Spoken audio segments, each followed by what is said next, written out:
Day 48 of all the reading days to skip. I imagine probably today won't be the one to skip because we get to read a whole book, the Song of Solomon, Song of Songs.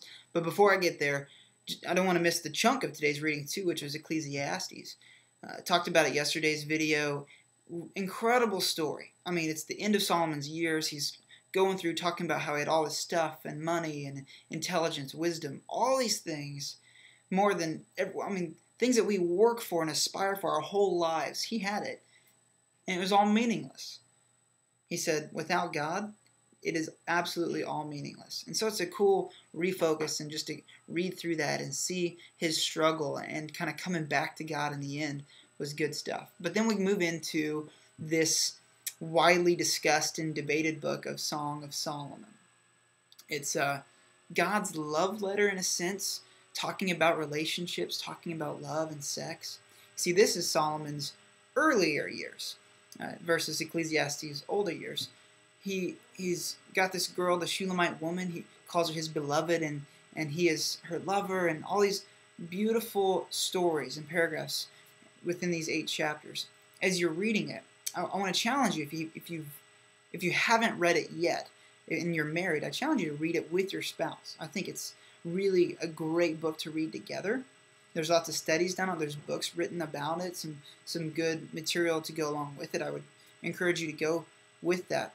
But God's talking about, through this letter, he's talking about love and human sexuality, and that it's not what the media makes it out to be. In church, we sometimes, don't talk about sex so much because we think it's dirty or risque or wrong because of all of the movies or what's on the internet and all this stuff. But that's not sex as God intended it to be. He's the one that invented it. He created it. And so it's this beautiful expression of love and joy and commitment in a marriage. And so as you're reading stuff, it's going to be graphic at points in this book, and it's going to be intense. And then there's other moments where it's just beautiful, and they're just talking back and forth, and they're friends and companions. So it's a really great kind of reminder about how to have a great relationship and what that looks like in a marriage. If you're not married, read it as looking forward to and plans for the future and how to treat your future spouse and praying for. This is the kind of relationship, and this is the sex that you're waiting for until marriage. And so the whole book isn't about sex. It's really about the relationship and all these different aspects of that. But I challenge you to read it.